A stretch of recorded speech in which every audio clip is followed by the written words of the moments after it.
Assalamualaikum warahmatullahi wabarakatuh. Pembicaraan tentang putra dan putri Rasulullah SAW termasuk pembicaraan yang jarang diangkat. Tidak heran sebagai umat Islam tidak mengetahui berapa jumlah putra dan putri beliau dan siapa saja nama anak-anak beliau. 6 dari 7 anak Rasulullah terlahir dari Ummu Mukminin Khadijah binti Khuwailid radhiyallahu an. Rasulullah SAW memuji Khadijah dengan sabdanya, "Ia telah beriman kepadaku tak kala orang-orang kafir kepadaku. Ia telah membenarkan aku tak kala orang-orang mendustakan aku. Ia telah membantu dengan hartanya tak kala orang-orang menahan hartanya tidak membantuku. Dan Allah telah menganugerahkan darinya anak-anak tak kala Allah tidak menganugerahkan kepadaku anak-anak dari wanita-wanita yang lain." Hadis riwayat Ahmad. Saat beliau mengucapkan kalimat ini, beliau belum menikah dengan Maria Al-Qibtiyah. Anak-anak Rasulullah SAW. Imam An-Nawawi rahimakumullah berkata, Rasulullah memiliki 3 orang putra. Yang pertama bernama Qasim. Namanya menjadi kunya Rasulullah atau Abu Al-Qasim. Qasim dilahirkan sebelum kenabian dan wafat saat berusia 2 tahun.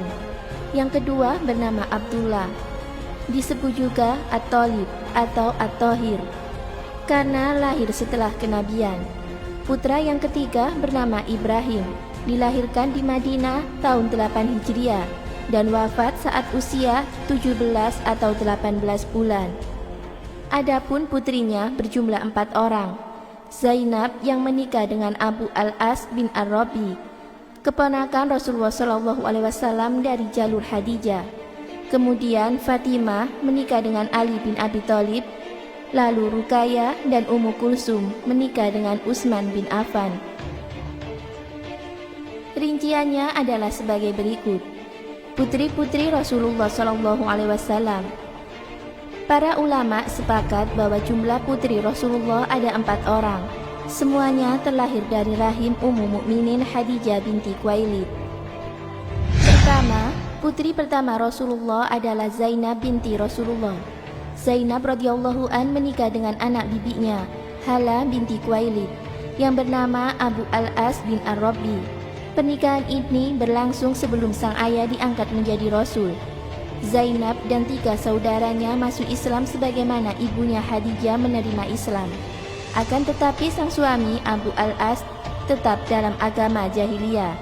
Hal ini menyebabkan Zainab tidak ikut hijrah ke Madinah bersama ayah dan saudari-saudarinya karena ikatannya dengan sang suami.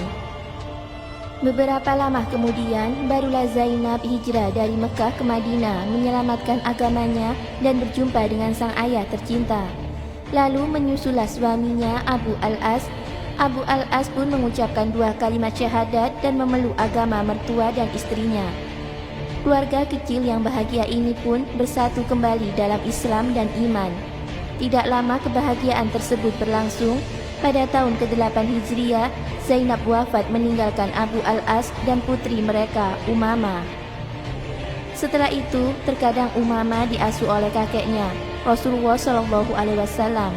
Sebagaimana dalam hadis disebutkan, beliau menggendong cucunya Umamah ketika sedang sholat. Apabila beliau sujud, beliau meletakkan Umamah dari gendongannya. Kedua, Ruqayyah binti Rasulullah. Ruqayyah radhiyallahu an dinikahkan oleh Rasulullah dengan sahabat yang mulia, Utsman bin Affan radhiyallahu an.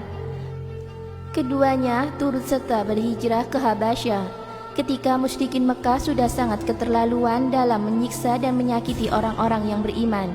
Di Habasyah, pasangan yang mulia ini dianugerahi seorang putra yang diberi nama Abdullah.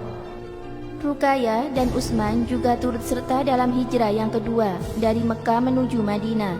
Ketika tinggal di Madinah, mereka dihadapkan dengan ujian wafatnya putra tunggal mereka saat berusia 6 tahun. Tidak lama kemudian, Ruqayyah juga menderita sakit demam yang tinggi.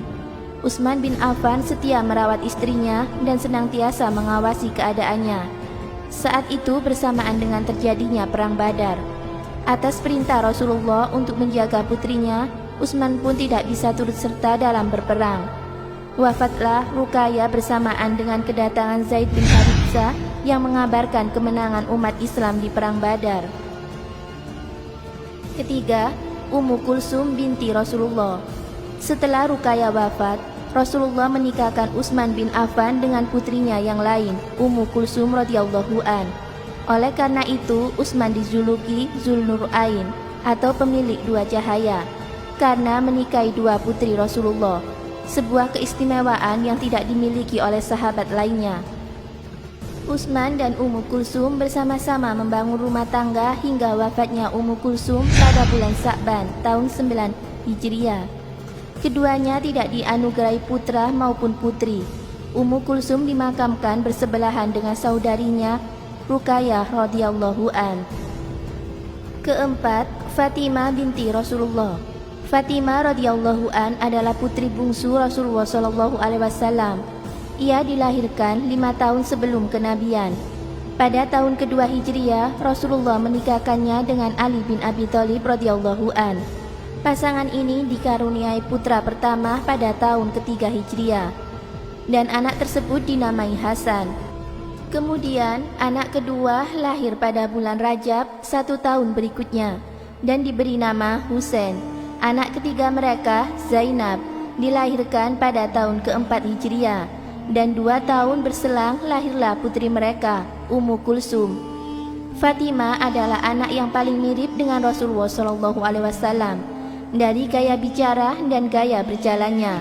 Apabila Fatimah datang ke rumah sang ayah, ayahnya selalu menyambutnya dengan menciumnya dan duduk bersamanya. Kecintaan Rasulullah terhadap Fatimah tergambar dalam sabdanya,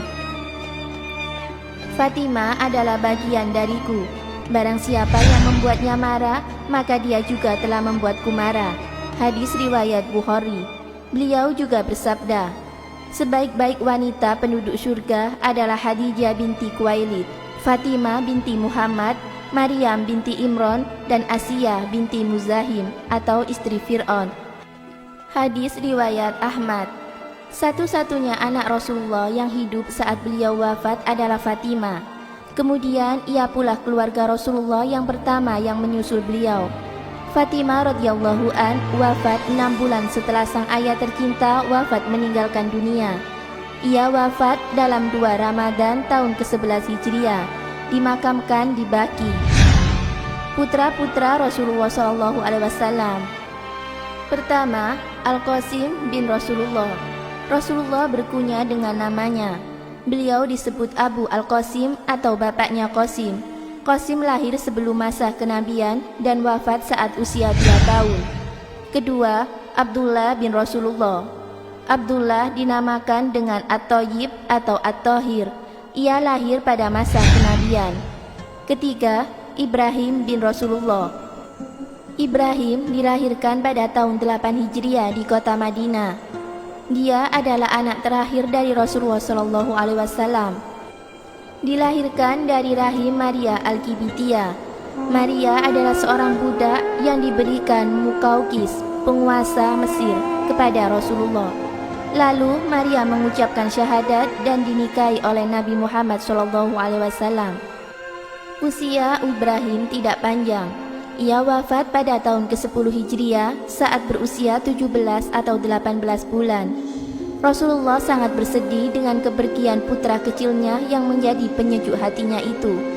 Ketika Ibrahim wafat, Rasulullah SAW bersabda, "Sesungguhnya mata ini menitikan air mata dan hati ini bersedih. Namun kami tidak mengatakan sesuatu yang tidak diridhoi Rabb kami. Sesungguhnya kami bersedih dengan kepergianmu, wahai Ibrahim." Hadis riwayat Bukhari.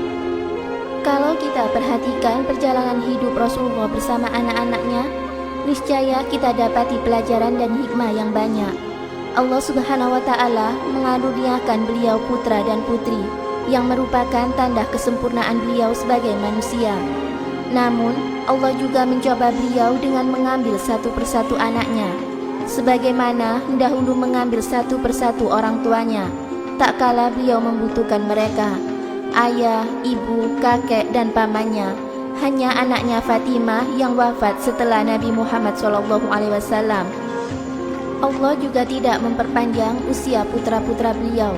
Salah satu hikmahnya adalah agar orang-orang tidak mengkultuskan putra-putranya atau mengangkat menjadi nabi setelah beliau.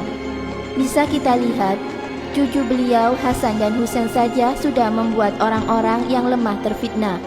Mereka mengagungkan kedua cucu beliau melebihi yang sepantasnya. Sebagaimana kiranya kalau putra-putra beliau diperpanjang usianya dan memiliki keturunan, tentu akan menimbulkan fitnah yang besar. Hikmah dari wafatnya putra dan putri Nabi Muhammad SAW juga sebagai teladan bagi orang-orang yang kehilangan salah satu putra atau putri mereka. Saat kehilangan anaknya, Nabi Muhammad SAW bersabar dan tidak mengucapkan perkataan yang tidak diridhoi Allah. Ketika seseorang kehilangan salah satu anaknya, maka Rasulullah telah kehilangan hampir semua anaknya. Semoga sholawat dan salam senantiasa tercurah kepada Nabi Muhammad SAW dan keluarganya. Amin.